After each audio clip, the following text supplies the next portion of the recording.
Welcome back to Truck Check, everyone. This is Alan Adler, your host. This is our penultimate episode with me. Truck Check will soon be under new ownership. No, not ownership, new leadership. As I slide off into the sunset, I'm still around, but not doing the podcast anymore. But really wanted to catch up with one of our favorites before we did that and get an update on Kodiak. Robotics, Kodiak, as it goes by now, with Don Burnette, the CEO and founder. And Don, welcome back to Truck Tech. It's a real pleasure to be here. Yeah, well, I can't do catch-ups with everybody before I leave the stage, but I wanted to pick one because you've done a lot this year. Kodiak has been very active in a lot of interesting and new ways, really. I mean, you've always had sort of a toe in the military space, I think, all the way back to the flight line work you were doing with the Air Force right ago. That seems to have grown a little bit. I want to hear from you on that. Now we've got some truly off-highway activity in the Permian Basin. We've written something about all these things, but I think it's great if you can just sort of talk about the year that's been. Absolutely. It's been a fantastic year for autonomy. It's been a fantastic year for Kodiak. As you mentioned, we have quite a few initiatives that we've been working on. Things continue to go extremely well on the defense space. We actually just posted last week about our foray into really heavy snow. So that was something that's been really exciting that we haven't really tackled before. Interesting tidbit about pushing on the defense side is that you have to effectively operate in all kinds of environments. And those environments are not always friendly environments, sometimes not only adversarial, but from a weather perspective as well. And so we wanted to really push our technology into the types of terrain that a lot of other AV players tend to avoid. And so we've gone up to actually Michigan and driven around. I think you guys I don't know if you got the massive snowstorm this past week where you're living, but we know that's been dumping quite a bit, which is a great opportunity for us to take our ruggedized F-150s out into the snow and just let them rip, let loose and see what's possible. The Upper Peninsula got its share for sure. We got some down here. You would not have too much trouble navigating. But it's interesting when you talk about driving in snow and inclement, but let's take snow, for example. It's one thing to drive in snow when there's other traffic around, but in the defense space, there isn't always a lot of competing vehicles, right? I mean, certainly you need that 360 visibility. You need to know what's around you and what's ahead and so forth. What is it that has been either particularly challenging or revealing about working in snowy conditions? Well, the traction is definitely one of those things. I've always told people who ask me, of course, that's like the gotcha question, which is, what about snow? What about ice? What about the northern routes, the things that you guys haven't really been focusing on? Nobody's really focusing on, quite frankly. And the truth is, I've always said, falling snow is not a problem. We can already handle that. But once it starts to significantly build up on the ground, that's where the challenge really becomes. And what we've been able to show just recently, and of course, we're going to come out with a lot more about this weekend in the coming weeks and months, is that actually the system handles like feet of snow. It can like trudge its own path, practically a snow plow. And it's very impressive. Again, as a reminder to folks who haven't heard, we don't rely on fixed maps for our system. We identify drivable surface based on the terrain that we see ahead of us, the signage, the edges of the roadway. That could be fences, that could be signs, that could be in snow. You have a lot of posts actually, where it kind of guides your path. And humans just naturally know how to interpret those boundaries. And so we've trained our system in a very human-like fashion. But here's the fascinating tidbit and what we've been learning over the last year and why I actually brought up snow in the first place, Alan. It's that we showed up, turned our system on in the snow. It had never seen snow before. It had never seen a snowy ground. And the way we were able to do that, and we're going to come out with more information about this in the future, is with a lot of really innovative state-of-the-art Gen AI techniques where we've taken other log data, we've taken data we've seen in other environments that may be similar with some foliage or trees around, maybe a wooded environment, and we've actually style transferred it into a snowy environment, kind of fictitious snowy environment. And we've trained the system on that data. And then we showed up in the real thing and it just worked. And I think that's a real testament to the way this AI, the direction that the AI technology is going. We are breaking down boundaries effectively, figurative and literally, in terms of where this technology is going to be applicable. And so the work we've been doing on the DoD side and the military side has really allowed us to push the forefront of what's possible with AI autonomy. And you're seeing those benefits in our commercial products, whether that's in industrial, whether that's over-the-road trucking, because it expands our ODD and it expands the environments we can operate. Which, there's sort of a Betamax and VHS discussion about AI anyway. Where do you come down on that? Are you end-to-end or the other model? End-to-end alone doesn't get you there today. I think we're getting there and we're going to move in that direction over time, but we augment our end-to-end solution with other modalities and other paths through the network that allow us to build a better consensus with more redundancy to ensure that we don't actually have any issues along the way. So snow and sand are not the same thing, but you're running through sand as well. I have to believe that there's some transferability. Same way, draw it up and turn it on. Absolutely. We run in off-road conditions, which consist of a lot of sand. Sometimes that means it's packed roads. So they tamp the road down. They actually go out with hoses and they spray it and they really tamp it down. And then 100-ton truck comes through and just messes it up, right? So it's the ground is constantly shifting and changing by the minute, by the hour. You can't rely on it to be what you've seen before. Sometimes it's loose. Sometimes you have traction issues. Sometimes it's firm, more like asphalt. And so it's everything in between. And so we have to train a generic system that's able to handle all these different types of environments. And that only makes the system stronger. It makes it more robust. It makes it more capable in a general sense. And we think ultimately that a general AI driver is going to be the one that wins the day.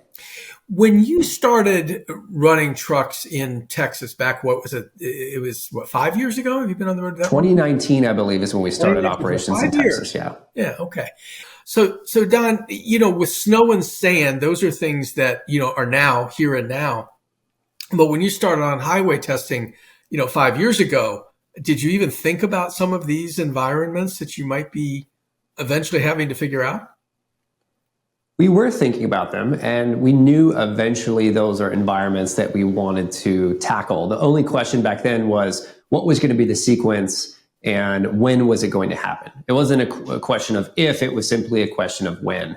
And for us, we've really tried to look for opportunities of underserved markets along the way, places where our technology can have an impact and provide value, ideally providing revenues, signing up real customers, getting to a driverless capability sooner than later. And that's really ultimately what led us down the path to serve on the DoD side. And more recently in 2024, gotten us really excited about industrial. Frac sand is one thing. It's out in the middle of nowhere. It's really difficult to find drivers to serve that purpose. But there are many other industrial applications that are specifically off-road and at lower speed, which allow us to deploy our technology today. But as I said before, this it's all coming full circle. The technology is generalizing much more quickly than I think most of us, certainly myself, expected it to 5, 6, 7 years ago. And what we're seeing is now this really is about AI for transportation. It's not specific to off-road. It's not specific to industrial. It's not even specific to long-haul trucking. I really think that in a very short time, you're going to see software that is capable of driving pretty much any vehicle in any scenario. Mm-hmm. And that's really exciting. And that's ultimately what we want to deliver. There's two thoughts I had. One was when you talked about off highway, one of the first applications that was actually, I think in Norway, Volvo had been testing autonomous trucks for mining. We've seen Caterpillar do the same thing, I think at Rio Tinto and places like that. This frac sand work that you're doing isn't all that different in a sense because it's taking big loads of stuff from one place to another, right? I mean, really heavy loads and it's similar in that it's heavy loads, although it's completely different in a lot of ways. And I think the most important way to think about this is that what we're doing is not mining. So we are not operating in a mine. We're not even operating around a mine. in those mining applications that you mentioned, those vehicles are massive, multiple hundreds of tons. Right. They move along a very specified route. They stop if anything gets in their way. They move very slowly, and they sit and they wait. And then once everything clears, they proceed along their very predefined path. They have what we call priority in that environment, meaning everybody else knows about them. Everyone else knows that they're just going to stop and wait if you get in their way, and that you're not supposed to do that because that's hurting productivity and efficiency. It's a very closed environment with a lot of controlled rules. What we're doing in the Permian Basin is much more like general roadway driving. There's no priority. There's other people operating in that environment. There's other trucks, there's cars, there's pedestrians, there's intersections, there's right of way, there's passing, there's oncoming traffic.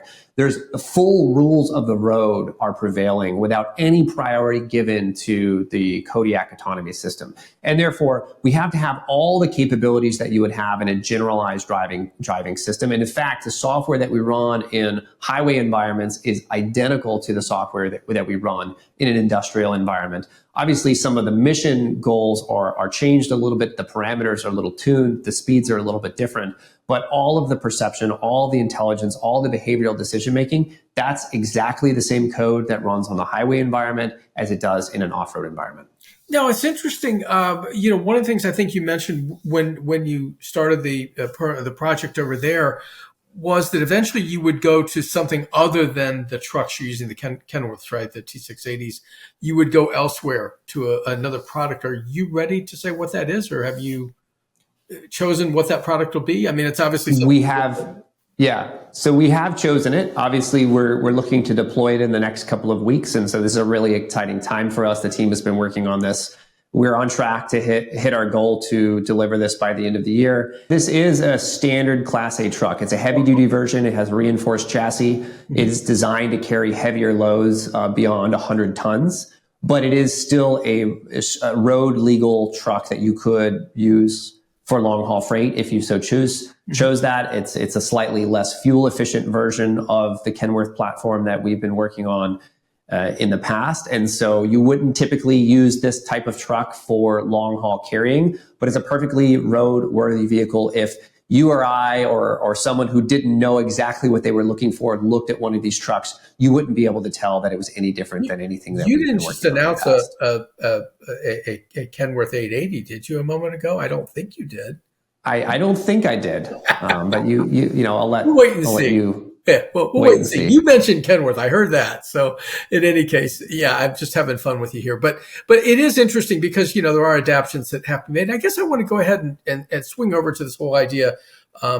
Your approach thus far, and you've always talked about the importance of, a redundant chassis, or at least redundant components. Obviously, it's table stakes for autonomous trucking. We've been working on a redundant platform for several years. We announced the first version of that at CES in 2024, earlier this year.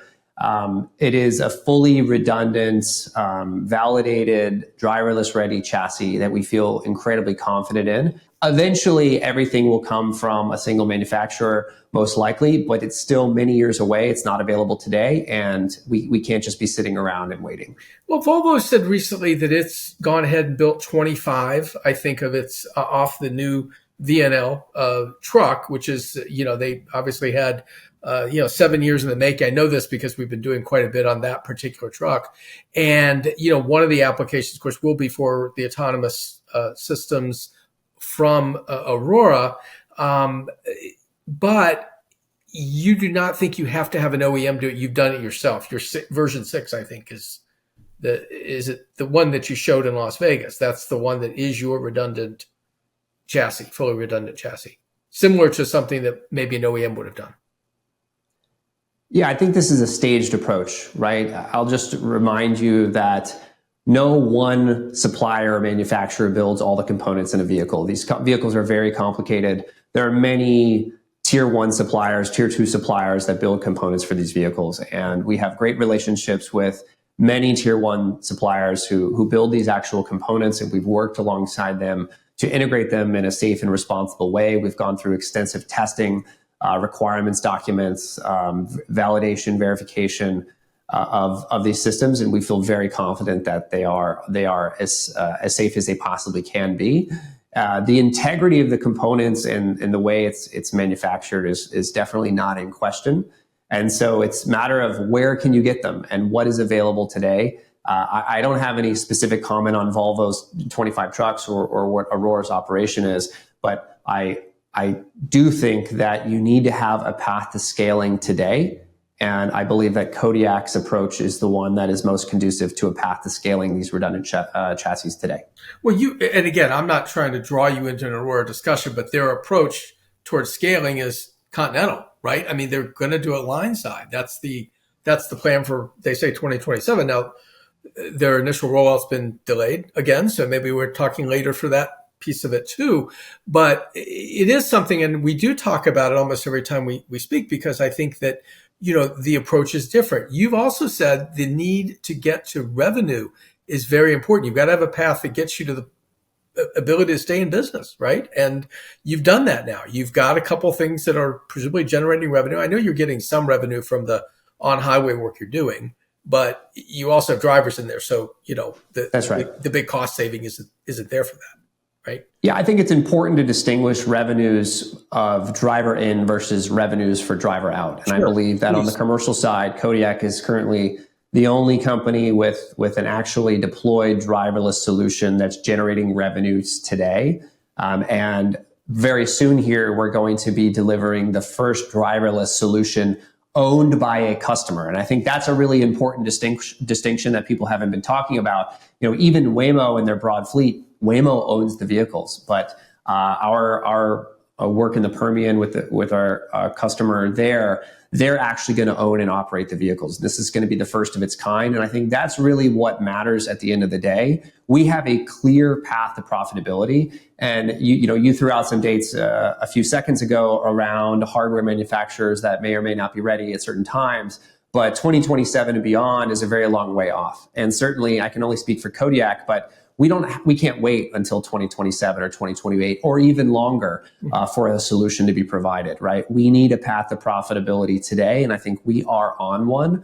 And I think that's very unique within this industry, and it's something that I believe will ultimately be a strength in the market. We have to ultimately focus on where the value creation is.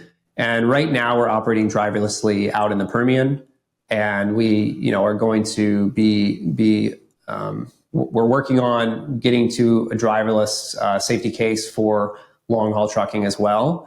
Obviously, we want to get there as fast as possible, but we want to be prudent. We want to be safe. We want to do it in a responsible way. And so we're not going to deploy that technology until we are 100% confident that it can do the job, it can do the job safely, and it can do the job reliably. Mm-hmm. At the same time, we have a business in the Permian, and we're looking beyond that in the industrial application, where effectively, the customers want to get a hold of every truck we could possibly produce. Sure. And so that is a clear path to build up revenue with actual driverless vehicles that are owned by customers. It's not just a driverless stunt. It's not just a driverless demo. It's an actual operating driverless business, a network of commercial vehicles that are providing value to customers that need it. And that's where we want to focus our efforts, right? A lot of pie in the sky promises about the future of where things could go are very interesting conversation points. But at the end of the day, we have a business to run. We need to generate revenue. We need to get to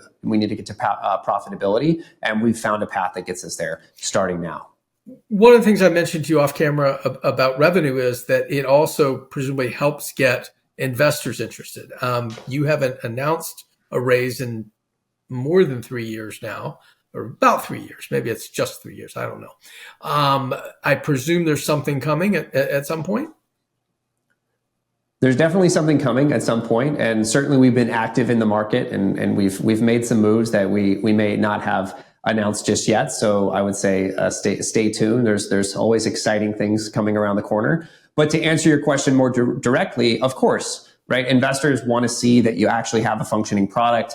There's been a lot of hype over the last, say, 15 years around autonomy. It's like, when is it going to be real? When am I going to be able to see it actually happen without a safety driver? Because you can hide a lot of things behind a safety driver. That's the reality. That's the harsh truth of it, is that you don't really know it's real until you are driverless. It's effectively binary. You're either driverless or you're not driverless. There's either somebody behind the wheel or there's not somebody behind the wheel.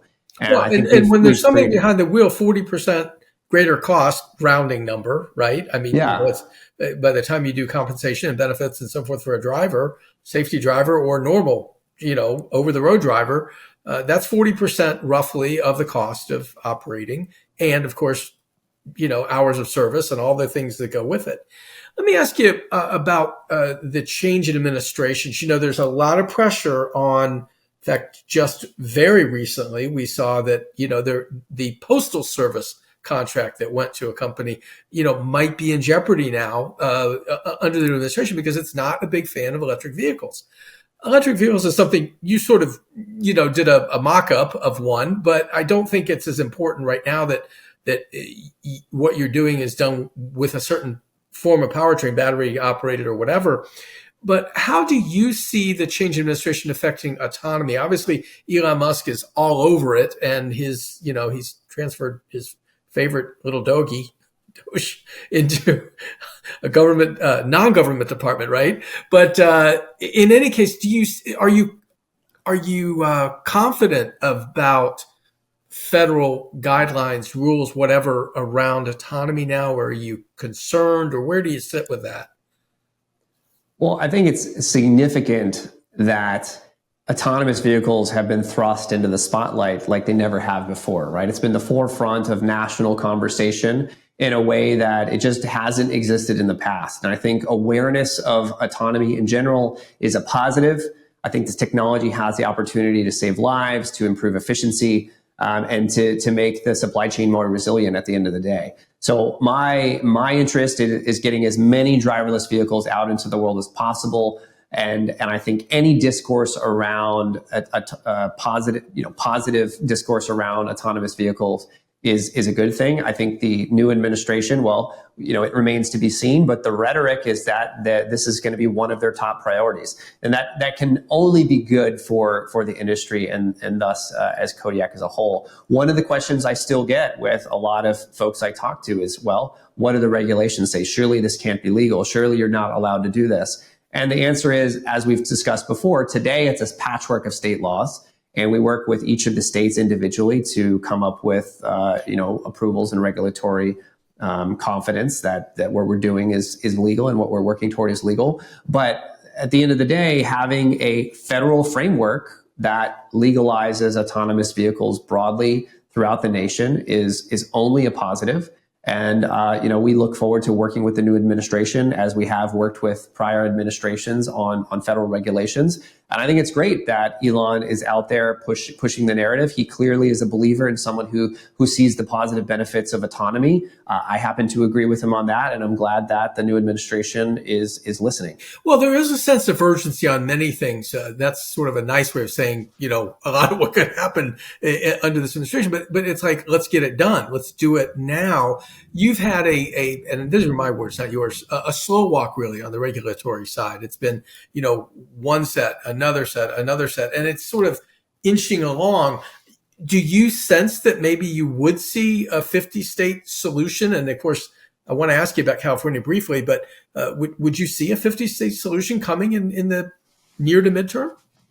I think there's real potential for it. I mean, I hope, we all hope that is a viable path and an outcome. I don't have a crystal ball like you, and there's many other topics that are going to be top of mind for the new administration. And so it remains to be seen what kind of priority this sees. But I think the best outcome for the nation would be a 50-state federal regulatory framework that allows for the deployment of this technology when it is safe and responsibly ready. I think that's an important piece of the overall picture, because that's the certainty that companies like Kodiak need to be operating within to give the investors confidence that this is actually something that can be rolled out broadly. Right. Well, and when we talk about autonomy, and I'm going to get us over to sort of our last topic in a moment, but we talk about autonomy, most of it has been focused in sort of the warmer weather states, the lower third of the continental U.S., things like that, where you do have, some stopping points, but generally it's better set that way. California is almost a game of whack-a-mole, really, where Governor Newsom twice has had to sort of veto or turn away legislation that would essentially leave California out of the mix. Whether you get federal regulations or not, are you confident that California will open up soon for what you're trying to do? I do believe that California is moving in the right direction. California has its own path that they've decided to employ relative to other states. I'm not a part of that decision-making chain, and so I didn't really get much say in the matter. But that's the world we live in today. We have been working with the California administration and the DMV for many, many years on this, and we are seeing positive steps. The DMV has acknowledged the need for autonomous trucking regulations. They've put out a proposal for those regulations. There's definitely some feedback that the industry has given. Certainly Kodiak has given them feedback as well. But I think at the end of the day, we are on a path to positive regulatory certainty in California, like we have in so many other states. We're excited to continue to work with the administration to get there. It's only a matter of time, but I am confident that it's going to happen. Great. Okay, I want to do one last thing, and maybe this is in part because I'm coming to the end of Truck Tech, but you have been around this space now for years, so all the way back to Carnegie Mellon, out from there and the things that you've worked on. Talk about the last few years and the changes that you've seen. And I know we don't want to talk about specific companies other than if you want to mention them, but I'm curious what you've seen and how things have developed. We've had, if you think of it from a theatrical perspective, and some of it has been theater. If you think of it that way, you've had people come on and off stage, one-time leaders that have just, gone into video game making or whatever, right? I mean, I don't have to name a name, do I? But the point is, you've seen a lot of changes, and I'm just curious for your perspective on that as we wrap up. Of course, there's players who have come, there are players who have gone. There will be more who come and more who go. That's the way it goes with any new burgeoning technology. I mean, this technology has a chance to make a significant impact on society.